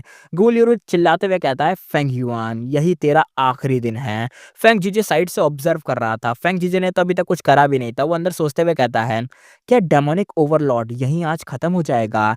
डेस्टिनी सॉन्ग का इंसाइट मिल रहा है मुझे। यहाँ पे शिंग ये वांग भी कहता है, डिले मत करो, मार दो इसको। 9 स्पिरिचुअल फेरी साइलेंटली बैक पोजीशन ले चुकी थी। किलर मूव उसका भी रेडी था, लेकिन तभी वॉरशिप के अंदर से फेंगयुआन का कोल्ड भाई हंसने की आवाज गूंजी और फेंगयुआन ने कहा, हेवनली कोर्ट तुम खुद भी ट्रैप हो चुके हो, भूलो मत। फील नहीं हो रहा क्या तुम्हें यहाँ पे कुछ? फील नहीं हो रहा। और जैसे उसने बोला फील वाला लाइन, वर्ड्स खत्म होते ही stone lotus island bright light में एकदम फट पड़ा। Dozens of water pillar island के अराउंड स्काई की तरफ शूट हो गए। ये जो लाइट वाटर कुछ भी ऐसा मान लो, ये ऐसा मान लो जब फॉर्मेशन के अंदर जो अपना स्टोन लोटस आइलैंड था, उसके अंदर एक टाइम बॉम्ब टाइप की कुछ चीज़ लगी हुई थी, वो फट गई। पूरा स्टोन लोटस आइलैंड चिथड़ों में बिखर गया और जो-जो उसके चिथड़े थे, जो भी उसके हिस्से थे, वो सारे के सारे एक लाइट में कन्वर्ट हो गए। जो पिलर टाइप के स्पेयर्स बन गए, भाले, जो सीधा कहाँ जाके लगे, फॉर्मेशन इसको प्रोटेक्शन दे रही थी, लेकिन फॉर्मेशन के अंदर था ना, फॉर्मेशन के अंदर ही कुछ फट गया और जो भी कंडेंस प्रेशर था, जैसे बम फटता है तो उसमें कंडेंस प्रेशर होता है, उसकी वजह से वो फटने की वजह से हर जगह एक्सप्लोजन करता है, तो ऐसे टाइप का एक्सप्लोजन हुआ और फॉर्मेशन इसको जो कंडेंस कर रही थी वो टूटने लग गई। फॉर्मेशन से कनेक्ट था, सीलिंग फॉर्मेशन से कट वो तोड़ने लग गई। सेंट्रल कॉन्टिनेंट के कोई इमॉर्टल एकदम भाई चौंक गए। इमॉर्टल ने कहा, ये क्या हो रहा है? फॉर्मेशन का कंट्रोल हमारे पास से अब चला गया है। ऐसा लगा ये जो लाइट पिलर थे, ये वायरस की तरह काम कर रहा और ये सीधा के सीधा फॉर्मेशन के अंदर घुस गए और घुसने के बाद वायरस की तरह कंट्रोल हमारे हाथों से छीन लिया गया। ये सिंपल चेंज नहीं था। 4 रैंक 8 एक्सपर्ट डिसबिलीफ में थे। ये सब फेंग युआन का असल में एक ट्रैप था। फेंग युआन ने कहा स्टोन लोटस आइलैंड वेस्ट नहीं किया। ये मेरी मौत की जगह नहीं, तुम्हारी मौत की जगह होने वाली है। एक ग्रे स्टोन जायंट म्यूटेट होने लग गया। चिकन विंग्स उसके निकल आए, फेदर्स उग गए, वो उड़ने जैसी हालत में आ गया और उसके हाथ टाइगर क्लॉस बन गए और माउथ में बेक आ गया कि लंबी सी चोंच। वो फ्लाई करके घेरे को तोड़कर फ्लाइंग ईयर, ये जो मैरिड ईयर फ्लाइंग वॉरशिप थी इमॉर्टल वॉर्स, उसका रास्ता उसके लिए बना दिया ताकि वो आ पाए। गुलियरू के यहाँ पे रियलाइजेशन हुआ। गुलियरू ने कहा, एक मिनट, ये तो 12 जियोडिक बैटल फॉर्मेशन है। फेंग युआन ने रेड लोटस इनहेरिटेंस ले ली थी और वो स्टोन लोटस आइलैंड कंट्रोल पहले से ही कर रहा था और हमारी फॉर्मेशन को सप्रेस कर रहा था। इसी वक्त रिट्रीट करो, हम पहले ही हार चुके हैं। पर प्रॉब्लम ये थी कि वो खुद की फॉर्मेशन के अंदर ट्रैप हो चुके थे। अब वो खुद की फॉर्मेशन उनके लिए ऑब्स्टेकल बन चुकी थी और फेंग युआन यहाँ पे हंसने लग गया। फेंग युआन ने कहा, अब भागना चाहते हो, लेट हो चुका है। डे ब्रेक स्वॉर्ड्स निकले, 3 ऑटम येलो क्रेन प्लेटफॉर्म और शार्क फ्लो लिवर पर अटैक हो गया। ग्रे जाइंट रोर करके प्रेजेंट एंड पास्ट पवेलियन के ऊपर भाई झपट पड़ा। वो इतना बड़ा था कि उसका feast present and past pavilion से भी बड़ा था, तो उसका साइज तो तुम समझ ही जाओ बहुत बड़ा होगा। टाइगर ड्रैगन रोर बैटलफील्ड में गूंज उठी। बूम आवाज आई, प्रेजेंट एंड पास्ट पवेलियन एकदम से क्रैम्बल हो गया और हैवी कैजुअलिटीज उसको फेस करनी पड़ गई। फेंग जीजे तो मुश्किल से बाहर निकला था बचकर। मोमेंट स्टेज एकदम से फ्लैश हुआ और फेंग जीजे को रेस्क्यू करा। ग्रे स्टोन जाइंट ने इग्नोर करा, सीधा सन एंड मून टेम्पल की तरफ घूमा उसको तोड़ने के लिए। सन एंड मून टेम्पल वीक पहले से ही था, जाइंट तो भाई टू फास्ट था। बूम आवाज आई, दोबारा से सेकंड एक्सप्लोजन हुआ। सन एंड मून टेम्पल यहाँ पे डिस्ट्रॉय ही हो गया। वो तो डैमेज ही नहीं हुआ, डायरेक्टली डिस्ट्रॉय कर दिया। ज्यादातर गो इमोर्टल्स इसके अंदर जो थे मारे गए। गोल यूरो तो भाई दांत कस लिए उसने। उसने कहा नो, नहीं भाई, उसके हाथों उसके सामने ही मारे जा रहे हैं सारे लोग और वो कुछ नहीं कर पा रहा, हाथ पे हाथ धरे बैठा है। हेवेली कोर्ट जितने भी इमोर्टल थे सब सारे पैनिक में आ गए थे, मोराल तो टट्टी बन गया था। ग्रे स्टोन जायंट की स्ट्रेंथ उनको भाई डेस्पेयर में डाल रही थी। सीन इसके साथ शिफ्ट होता है। चलो कोई नहीं, अब दूसरी फाइट देखते हैं, ईस्टर्न सी वाली। ईस्टर्न सी के अंदर सीन यहाँ पे शिफ्ट होता है क्यूआईसी के ऊपर। सब गुई मॉडल एक्साइटेड थे। ब्लैक सोल सी लॉर्ड जांगिन ने चैलेंज दिया था। क्यूआईसी एंसेस्टर हल्का सा स्माइल करता है। वो कहता है, जानिन, इतनी हिम्मत है तुझ में, पर एक मूव झेल पाएगा क्या तू मेरा? पहले एक मूव तो झेल के दिखा। जांगिन एरोगेंट टोन में कहता है, हैं? एक मूव? वो अचानक सा रुक गया और सबको लगा वर्ल्ड वाइब्रेट कर रहा हो, क्योंकि जैसे उसने बोला एक मूव, तभी यहाँ पे कुछ होने लग गया था। हर तरफ से क्यूआई करंट्स गैदर होने लग गए। प्रेशर भाई अनबिलीवेबल हो गया था, यानी ना सहने वाला। इमॉर्टल्स इंसेक्ट जैसे फील हो रहे थे यहाँ इस प्रेशर के अंदर। ऐसा लग रहा था कि जितने भी यहाँ पे लोग हैं, चाहे वो गैदरिंग के अंदर आए हो, बैंक्वेट के अंदर आए हो, और चाहे ये जो एनिमी आया था जांगिन, ये जो स्काई के अंदर फ्लोट करते हुए एक चैलेंज दे रहा था नीचे सबको, ये ऐसा लग रहा था कि सब के सब एक इंसेक्ट है। और वो जो होता नहीं है, वो जो नोबिता या तुमने जापान के अंदर देखा होगा, जब वो लोग जाते हैं इंसेक्ट पकड़ने के लिए तो उनके पास एक केज होता है, तो ऐसा लग रहा था केज के अंदर बंद हो चुके हैं। जांगिन एयर में ही फ्रीज हो गया था, फेस उसका रेड हो गया था, स्ट्रगल कर रहा था, क्योंकि जब उसने लास्ट लाइन कही थी कि सिर्फ एक मूव, और उस मूव वाली लाइन से पहले उसका सब कुछ फ्रीज हो गया। ऊपर से लाउड साउंड आया। सबने देखा स्काई में एक जाइजेंटिक पेल व्हाइट क्यूआई हैंड अपीयर हुआ। पूरे स्काई को कवर कर रहा था ये जाइंट हैंड। वो हैंड नीचे एकदम भाई प्रेस करने लग गया, दबाने लग गया इस जांगिन को। सब यहाँ पे जांगिन तो दब ही रहा था ऊपर, लेकिन उसका प्रेशर नीचे वाले लोगों को भी फील हो रहा था, जो बैंक्वेट के अंदर आते हैं उन सबको सफोकेशन फील हो रही थी। इमॉर्टल्स अंदर से कहते हैं, ये पावर रैंक 9 जैसी है। जांगिन फुल स्ट्रेंथ से फुल स्ट्रगल कर रहा था। डार्क एनर्जी एकदम से फ्लैश होती है। लाइटनिंग उसकी जो थी डार्क एनर्जी वाली, वो चमकी, लेकिन बहुत वीक तरीके से चमक रही थी। वो हिल तो अभी पा ही नहीं रहा था कि वही हैंड नीचे आता जा रहा था। जांग इनको टच भी नहीं किया था, लेकिन उसके ऊपर जो प्रेशर था बहुत भयानक था।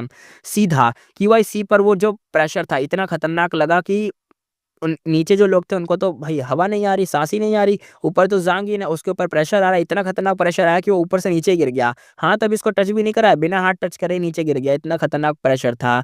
हैंड यहाँ पे डिसॉल्व होके क्यूआईसी में ही मिक्स हो गया और सब कुछ एकदम से शांत हो गया। जांगिन एकदम से फ्री हो गया और भाई पसीने में भीगा हुआ था। जांगिन कहता है, एंसेस्टर की डिवाइन माइट मैंने अब देख ली है और रिस्पेक्ट है मुझे, और मैं मतलब भड़क गया था, मैं मतलब माफी मांगता हूँ। क्यूआईसी एंसेस्टर कामली कहता है, कोई नहीं, जहाँ पे गिरे हो ना वहीं पे सीट बन गई है, चुपचाप बैठ जाओ। साइलेंट छा गया। क्यूआई यहाँ पे सॉन्ग क्यूआई वन खड़ा हुआ। सॉन्ग क्यूआई वन ने कहा, एंसेस्टर की डिवाइन माइट बहुत खतरनाक है। यहाँ पे शेंग कोंग शेंग भी खड़ा हुआ, उसने भी कहा, एंसेस्टर की डिवाइन माइट।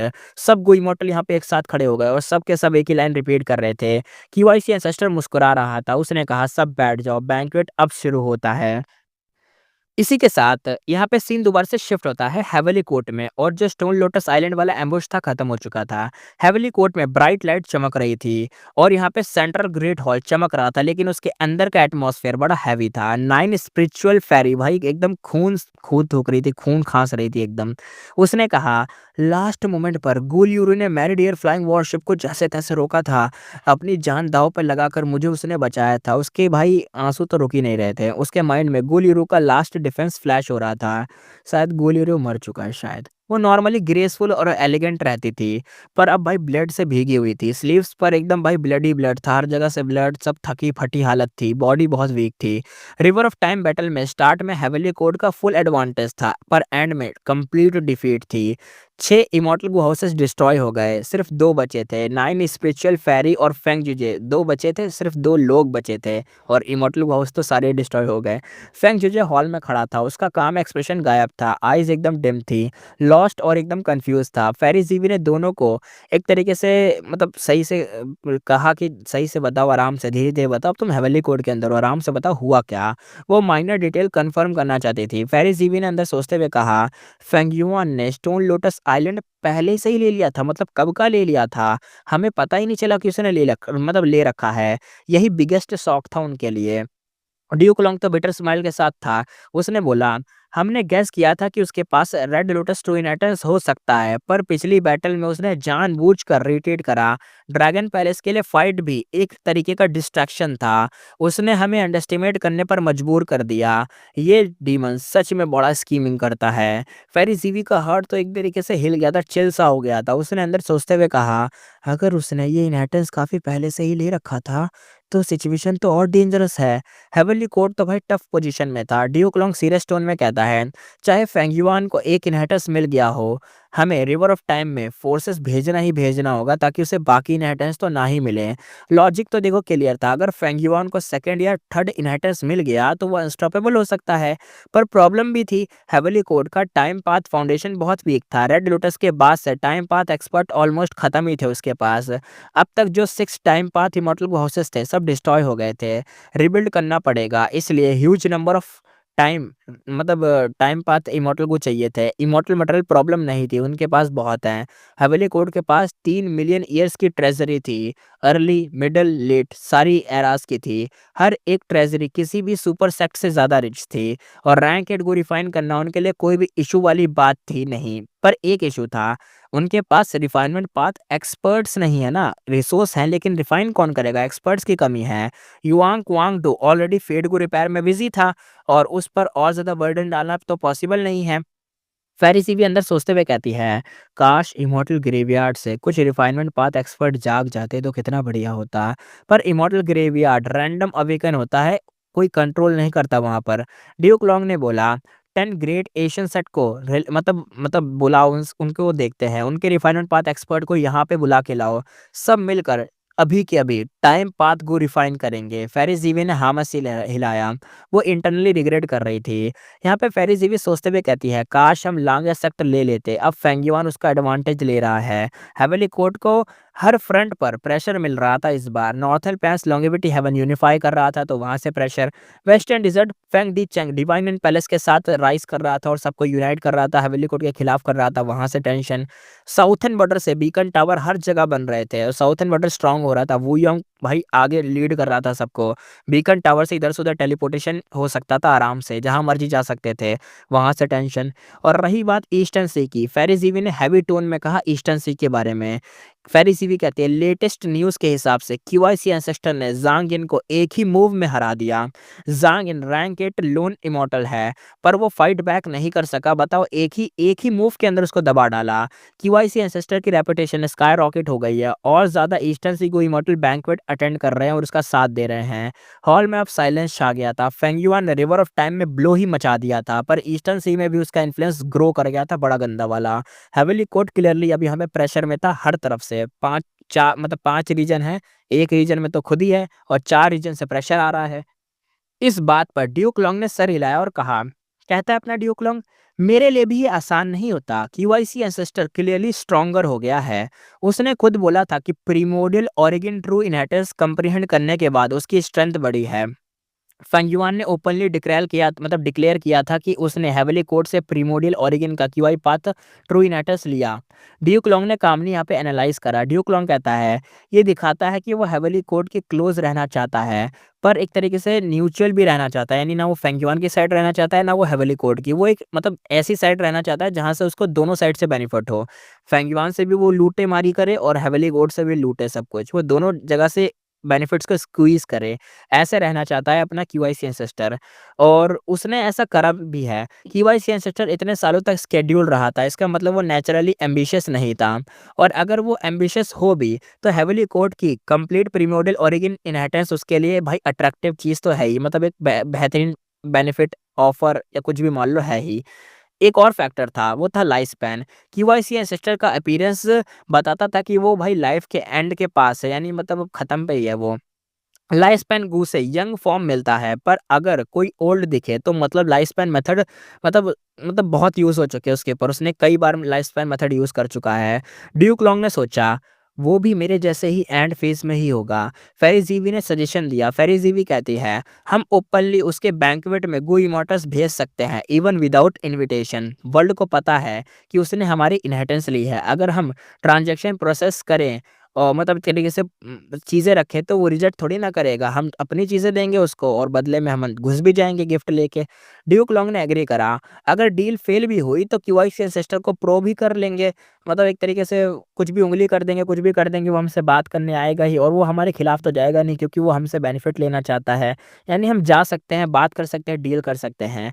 हेविली कोर्ट चाहता था कि कम से कम ईस्टर्न सी तो भाई हेविली कोर्ट की देखो ऐसा ना रहे कि खिलाफ हो जाए। भले देखो ईस्टर्न सी हेविली कोर्ट के खिलाफ ना रहे बस।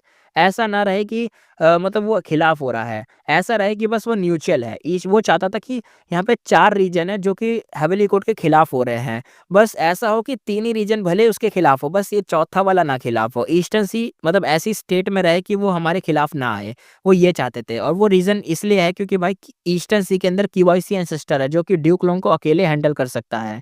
तो ये बात थी। आगे देखते हैं। ईस्टर्न सीन यहाँ पे शिफ्ट होता है क्यूआईसी के ऊपर। ज़ांग इन डिफीट के बाद भाई क्राउड जो था मल्टीप्लाई हो गया था, बहुत लोग आ गए थे। सब पहले क्यूआईसी एंसेस्टर को देखने आते थे, अब ऑफिशियली वो ईस्टर्न सी का नंबर 1 एक्सपर्ट था। वर्ल्ड कंप्लीटली डिसीव हो चुका था। ज़ांग इन एक्चुअली 4 ड्रैगन जनरल में से एक था। सब प्लान था। इमॉर्टल फॉर्मेशन के सपोर्ट से अटैक का ऑरा टेरिफाइंग बना दिया गया था। किसी को डाउट भी नहीं हुआ। किसी को भी नहीं पता चला कि क्यूआईसी एंसेस्टर और फेंगयुआन सेम पर्सन है।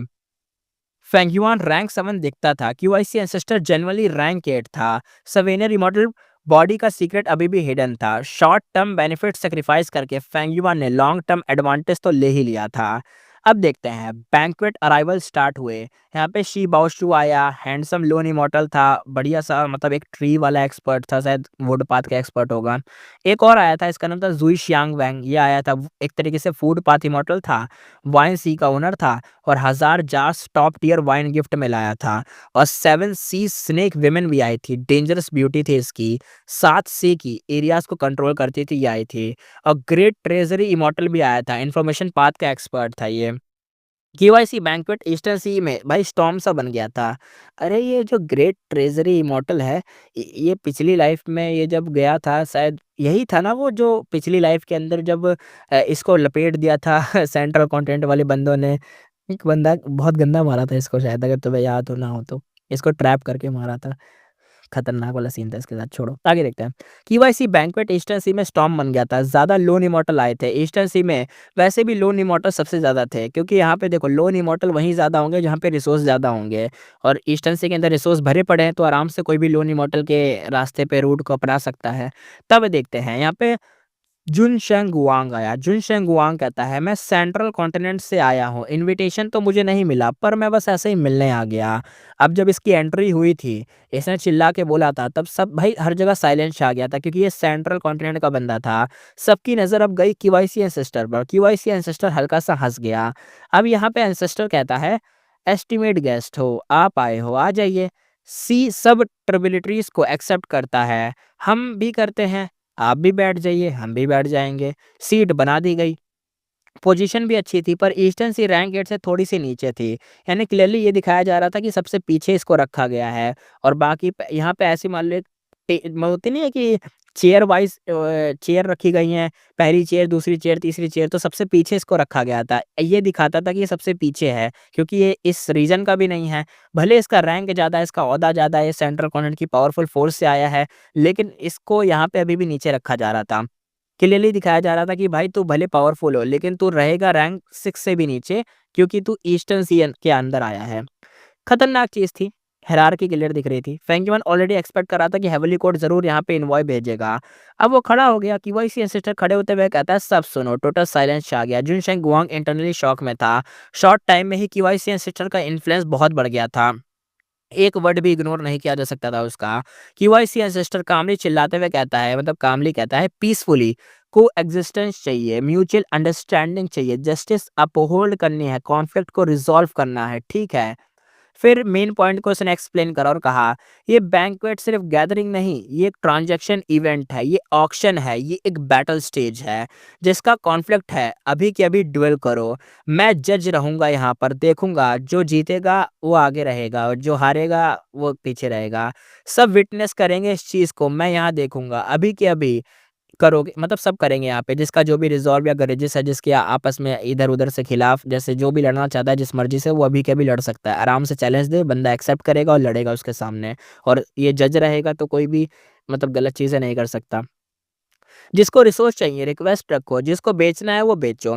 हर साल इसी टाइम केवाईसी बैंक्वेट होगा, कोई ट्रांजैक्शन फ़ी नहीं होगी, जो मर्ज़ी इस बैंक्वेट के अंदर आएगा, अपने ट्रांजैक्शन करेगा, अपनी फाइट करेगा, अपना ग्रजेस रखेगा, अपना रिवेंज लेगा, जो मर्ज़ी करना वो यहाँ पे करेगा हर साल। इंस्टेंटली भाई यहाँ पे सब लोग चिल्लाने लग गए, प्रेज़ करने लग गए और कहा, एंसेस्टर वॉइस है, एंसेस्टर इंपीरियल हैं। जिनशेंग गुआंग को भाई बहुत ज़्यादा हैवी फ़ील हो रहा था। उसने समझा कि ग्रेट स्ट्रेंथ एडमायर से आती है, यानी एडमायरेशन लाती है, और ग्रेट बेनिफिट इन्फ्लुएंस लाता है, और हर साल बैंक्वेट ये ग्रेजुअली पूरा ईस्टर्न सी यूनाइट करेगा, और फ्यूचर में 5 रीजन मर्ज होंगे, ये इन्फ्लुएंस पूरे वर्ल्ड में स्प्रेड हो सकता है। क्यूआईसी एंसेस्टर का पॉलिटिकल गेम अब स्टार्ट हो चुका था। अब आगे देखते हैं, क्यूआईसी बैंक्वेट ट्रांजैक्शन यहाँ पे स्टार्ट होते हैं। क्यूआईसी बैंक्वेट में ट्रांजैक्शन चल रहे थे। एक गो इमॉर्टल स्टेज पर आया, ब्लैक रोब, मैसी हेयर थे, ये था ईस्टर्न सी लोन इमॉर्टल, वो मांगयान। उसने एक शेल निकाला जो हवा में फ्लोट कर रहा था। ईस्टर्न सी इमॉर्टल ने देखा, रैंक 7 स्मॉल म्यूजिक काम शेल था। सब ने डिसअपॉइंटमेंट एक्सप्रेशन दिखाया। म्यूजिक काम नॉर्मली साउंड पाथ दाउमाक रखता है, डेसोलेट बीस्ट लेवल पर जाइंट म्यूजिक काम असर करता है, और एशियन डेसोलेट बीस्ट के ऊपर तो मतलब ये तो फेल ही हो जाएगा, ये वाला तो डेड ही था। ये सिर्फ रैंक 7 इमॉर्टल मटेरियल रह गया था। वू मांग यांग कोल्ड स्माइल के साथ कहता है, मैं शेल नहीं बेच रहा, इसके अंदर जो म्यूजिक स्टोर्ड है वो बेच रहा हूँ। तो इस बार इंटरेस्ट आया लोगों को। उसने केवाईसी एंसेस्टर की तरफ झुककर परमिशन मांगी। केवाईसी एंसेस्टर ने हल्का सा सिर हिलाया। वो मांग यान ने शेल में थोड़ा सा हिस्सा खोला, और वहां से म्यूजिक निकला इंस्टेंट। अंदर से क्राइंग साउंड निकला, वीक सोबिंग जैसा साउंड था, रोने वाला, पर रिदम में था। जो सुनता उसकी स्ट्रेंथ यहाँ पे सप्रेस होने लगती। मॉर्टस को तो तुरंत यहाँ पे बेहोश कर देता। गो इमॉर्टल भी लाइटली इंजर्ड हो सकते थे। कुछ टाइम बाद वो मांग यांग ने शेल को बंद कर दिया और साउंड बंद हो गई। कई इमॉर्टल अलर्ट हो गए, इनको रियलाइज हुआ कि ये तो भाई खतरनाक चीज है, वो भी इनसे अफेक्ट हो गए थे। क्यूआईसी एंसेस्टर ने कामली बोला, rank 7 immortal material ghostly well. वो मांग यान ने कहा, मैं इसे रैंक 7 डार्क पाथ मटेरियल के साथ एक्सचेंज करूंगा, एक तरीके से परफेक्टली ब्लैक होल वुड या डार्क थ्रेड एल्गी चलेगी, वो भी दे दोगे तो वो भी चल जाएगा। साइलेंस छा गया। फिर एक आवाज आई कि इमॉर्टल ने कहा, मेरे पास डार्क थ्रेड एल्गी है। दूसरी आवाज आई कि मेरे पास ब्लैक होल वुड है। नेगोशिएशन हुआ। वो मांगयान सेटिस्फाइड स्टेज से उतर गया। उसका घोस्टली वेल लाइकली अर्थ ट्रेंच से मिला था, और रिसेंट ईयर्स में ईस्टर्न सी के अर्थ ट्रेंचेस से ह्यूज रिसोर्स मिल रहे थे। ट्रेजर वाले हेवन में बेचता तो फी लग जाती, यहाँ डायरेक्टली डील कॉस्ट बच गई थी। और अब आगे हुआ, यानी अगला गुई मोटर स्टेज पर आया। ये था सू क्लैन का सूलुन। उसने एक फायर लंप निकाला, अंदर येलो बाहर ऑरेंज, और डेथ एनर्जी से भरा पड़ा था। टेम्परेचर इंस्टेंटली यहाँ पे राइज होने लगी आसपास का। सुनलुन कहता है, ये द्राउट ज़ॉम्बी फ्लेम है, रैंक 8 फ्लेम है। क्यूआईसी एंसेस्टर ने स्लीव्स को वेव करा, फ्लेम यहाँ पे एकदम से कंप्रेस हो गई, यानी जो इफेक्ट बाहर के लोगों को पड़ रहा था वो इफेक्ट ही गायब हो गया, टेम्परेचर नॉर्मल हो गया। सुनलुन यहाँ पे अब कंटिन्यू करते हुए कहता है, ये सिर्फ फ्लेम नहीं है, इसके साथ drought immortal zombie life span extension method भी मिलेगा। जो कोई इमॉर्टल लाइफ स्पैन लिमिट पर है वो फ्लेम यूज करके द्राउट इमॉर्टल ज़ॉम्बी बन सकता है। बैटल स्ट्रेंथ रैंक 8 के बराबर होगी। पर क्राउड में इंटरेस्ट अभी भी कम था। सबको पता था कि हेवनली कोर्ट फेड को रिपेयर करने वाला है और अगर एक बार फेड को रिस्टोर हुआ, इमॉर्टल ज़ॉम्बी एग्जिस्ट ही नहीं कर पाएंगे। डेड को डेड ही रहना होगा, इसलिए लॉन्ग टर्म वैल्यू तो डाउटफुल थी। एक गो इमॉर्टल ने पूछा, कहा रैंक 7 भी कन्वर्ट हो सकता है क्या ज़ॉम्बी के अंदर? तो सुन लो ने कहा हाँ, पर एक तरीके से इनकम्प्लीट बॉडी होगी। बैटल स्ट्रेंथ रैंक 7 ही रहेगी, रैंक 8 नहीं जाएगी। वो झूठ बोलने की हिम्मत नहीं कर सकता था क्योंकि भाई हर जगह एक्सपर्ट भरे थे और पब्लिक में मतलब शर्मिंदा हो जाता, प्लस सामने की वाइस सिस्टर भी है, ऑफेंड हो जाएगा तो दिक्कत हो जाएगी ना। ईस्टर्न सी राइटर्स पाथ को स्ट्रॉन्ग रिलेशनशिप चाहिए था, इसलिए गिफ्ट्स भी लाए थे। पर लोन और डोमिनिक इमॉर्टल उतने बाउंड नहीं थे। सुन लोन को डायरेक्ट ही ट्रेड नहीं मिला था, कुछ लोग प्राइवेट नेगोशिएशन में भी इंटरेस्टेड थे। फेंग युआन इंटरनली सोचते हुए कहता है, ये ड्राउट जॉम्बी फ्लेम शायद ईस्टर्न सी जॉम्बी अलायंस से आया है। उसके पास जॉम्बी अलायंस का इन्वेंटरी लिस्ट था और ऐसे फ्लेम्स रिकॉर्ड थे। बैंक्वेट स्मूथली चल रहा था, इन्फ्लुएंस क्वाइटली यहाँ पे ग्रो हो रहा था फेंग युआन का। जब स्पेक्ट्रस सोल ने ये आगे सीन दिखाया गया, जब स्पेक्ट्रस सोल ने सवीना इमॉर्टल फेटिश को रिफाइन करने की कोशिश की थी, तब शैडो सेक्टर और ज़ॉम्बी अलायंस एक्सपोज हो गए थे और वो फेल हो गया था। ईस्टर्न सी की ज़ॉम्बी अलायंस मोबिलाइज हुई थी, पर राइटियस पाथ ने मिलकर उसे कंप्लीटली वाइप आउट कर दिया था बाद में। और ज़ॉम्बी अलायंस का हेडक्वार्टर ईस्टर्न सी में था। सबसे पास जो उसकी फोर्स थी वो सो क्लैन की, क्विंगे क्लैन की और सॉन्ग क्लैन और हुआ क्लैन की थी। तो उन्हीं लोगों ने पक्की बात है लूट लिया होगा और वाइप आउट कर दिया होगा, क्योंकि बाकी लोग तो मर चुके थे फेटिश को रिफाइन करते करते। ग्राउट ज़ॉम्बी फ्लेम के बाद एक और गू इमॉर्टल स्टेज पर आया। उसने धीरे से कहा और बार-बार क्यूआईसी एंसेस्टर की तरफ देखता रहा। फेंग युआन की आंखें थोड़ा-सा बंद की और कामली बैठ गया। गो इमॉर्टल ने हल्का-सा साँस लिया और कहा, "मैं इमॉर्टल को एक्सचेंज करने आया हूँ।" उसने हाथ खोला और इंस्टेंटली ब्लडी स्मेल हर जगह फैल गई। सबका हार्ट एकदम से जंप कर गया। ये बैंक्वेट का पहला इमॉर्टल गू ट्रांज़ैक्शन था। गू लेडीबग जैसा था, ब्राइट रेड शेल था, आयरन ब्लैक हेड और बेली थी। ध्यान से सुनो तो उसको अंदर से फेंट हार्टबीट की साउंड भी आती थी। जो सुनता उसका हार्ट बीट एकदम उससे सिंक होने लग जाता, यानी आपस में मैच करने लग जाता। और वीक रैंक 6 कोई इमॉर्टल तो भाई यहाँ पे बोले उनकी तो आवाज़ें आने लग गई। कुछ इमॉर्टल्स ने कहा ब्लड पाथ इमॉर्टल गू है, ये रैंक 6 को वीक कर सकता है। रैंक 6 के बंदों को तो ये हराएगा नहीं लेकिन वीक कर देगा। दूसरे इमॉर्टल ने कहा, ड्राविंग अंकल पागल हो गया है क्या है? इसका नाम था ये जो अंकल था जो लेके आया था। केवाईसी एंसेस्टर के सामने ब्लड पाथ बेच रहा है ये बंदा। ड्राइंग अंकल एक तरीके से नोटरियस डेमोनिक पाथ इमॉर्टल था जो कि अपना एक डेमोनिक पाथ गू लेके आ चुका था। वाटर पाथ ये कल्टीवेट करता था, पर वाटर पाथ इमॉर्टल को टारगेट करता था, इसलिए वो यहाँ पे डेमोनिक पाथ लेके आया ताकि वाटर पाथ चीज़ों से मिल जाए। इसको डेमोनिक बोला जाता है। अब ये डेमोनिक पाथ किसके पास चीज़ें भी होंगी, हो सकता है ना ड्यूअल पाथ कल्टीवेट करता हो। काउंटलेस मॉर्टल्स उसने डाउन करे थे इसको रिफाइन करने के लिए। मल्टीपल राइटियस पाथ गू इमॉर्टल्स को उसने मारा था। अब भी 5 सुपर फोर्सेस के अरेस्ट वारंट पर ये बंदा था। नॉर्मली यहाँ पर सब मिलकर उसे मार देते, पर ये था क्यूआईसी बैंक्वेट, यहाँ तो नहीं कर सकते कोई ऐसा। सबने फेंग युआन की तरफ देखा। फेंग युआन तो शांत था, कुछ नहीं बोला। ग्रेजुअली सब समझ गए कि एंसेस्टर यहाँ एक्शन नहीं लेगा और ड्राइंग अंकल इंटरनली एक्साइटेड हो गया। उसने सोचते हुए कहा, एंसेस्टर ने मुझे एंटर करने दिया, वो मुझे टच नहीं करेगा, कोई भी यहाँ पे मुझे टच नहीं करेगा और ना एंसेस्टर मुझे कुछ कहेंगे, मैं तो पक्का यहाँ पे सेफ हूँ। फिर अपना जो अंकल था उसने कहा, ये रैंक 7 है, हर्ट ब्लड इमॉर्टल को अर्थ ट्रेंड से मिला है, कौन एक्सचेंज करेगा? और मोमेंटरी साइलेंस छा गया। फिर मल्टीपल बिड्स आने लग गए। कोई राइटियस पाथ मेंबर नहीं था, सब डेमोनिक पाथ वाली बिड कर रहे थे। ब्लड पाथ ओरिजिनली ब्लड सी एंसेस्टर ने क्रिएट किया था, राइटियस पाथ ने उसे सप्रेस किया था, पर सीक्रेटली सब इस पर रिसर्च कर रहे थे। इमॉर्टल गो एक्सचेंज सिर्फ इमॉर्टल गो के बदले होता है, ऑक्शन बिडिंग नहीं थी, सिर्फ एक तरीके से प्रेफरेंस मैटर करता था। कई वाटर पाथ इमॉर्टल गो ऑफर किए गए यहाँ पर। ईस्टर्न सी में वाटर पाथ सबसे कॉमन था। हर्ट ब्लड इमॉर्टल गो क्लियरली पावरफुल लग रहा था, बैटल में ह्यूज इफेक्ट देता। Normally multi path cultivation conflict create करता है, पर ईस्टर्न सी में काफ़ी ब्लड पाथ कल्टिवेटर थे, कुछ प्राइमरी और कुछ तो साइड कल्टीवेशन था उनका ब्लड पाथ वाला। राइटियस पाथ के फेसेस तो यहाँ पे अगली हो गए थे। सिर्फ एक ब्लड पाथ ने इतने ब्लड पाथ इमॉर्टल एक्सपोज कर दिए थे। फेंग युआन तो सरप्राइज नहीं था, क्योंकि सबको पता था कि भाई कुछ ना कुछ तो यहाँ पे इमॉर्टल्स तो होंगे ही, और यहाँ पे जो अपना फेंग युआन यानी कि वाइस एंसेस्टर है वो कुछ कह भी नहीं रहा है, तो यहाँ पे नॉर्मली जो मर्जी चाहे बेच सकता है, जो मर्जी करे भाई। प्रीवियस लाइफ में ब्लड पाथ मेन स्ट्रीम बन गया था। 5 रीजन मर्ज के बाद तो और भी ज़्यादा फैल गया था। फेंग युआन खुद भी ब्लड पाथ कल्टीवेटर था कभी, कभी ज़माने में वो भी था ये। फेंग युआन आगे सोचते हुए कहता है अपने अंदर, ये गू यूज़फुल है। सॉन्ग ज़ीशिंग इनहेरिटेंस में heart blood premonition clear move है, इसको कोर बना सकता हूँ। तब ज़ांग इन ने यहाँ पे बोला, मुझे ये हर्ट ब्लड इमॉर्टल गू चाहिए। ये ज़ांग इन हेवनली कोर्ट वाला बंदा था। वो कहता है मेरे पास रैंक 7 वाटर पाथ इमॉर्टल गू है और जो चाहो पिक कर लो, इतने सारे हैं मेरे पास और ये वाला गू मुझे दे दो। ऊपर से मेरा एक फ़ेवर भी दूँगा। रैंक 8 ने बोला। इंस्टेंटली साइलेंस छा गया था क्योंकि ये रैंक 8 ज़ांग इन था जो कि हेवनली कोर्ट की तरफ से आया था। तो पक्की बात है कोई इसके बीच क्या ही बोलेगा। सब शॉक में थे क्योंकि भाई यहाँ पे एक हेवनली कोर्ट ने ब्लड बाथ की चीज़ माँग रहे हैं वो लोग तो क्या बोले। भले देखो वो यूज़ नहीं करेंगे, लेकिन फिर भी वो माँग रहे थे ये। बैंक्वेट का एटमॉस्फेयर सडनली यहाँ पे चेंज हो गया था। इसी के साथ एपिसोड करते हैं खत्म, फिर मिलेंगे नेक्स्ट एपिसोड में।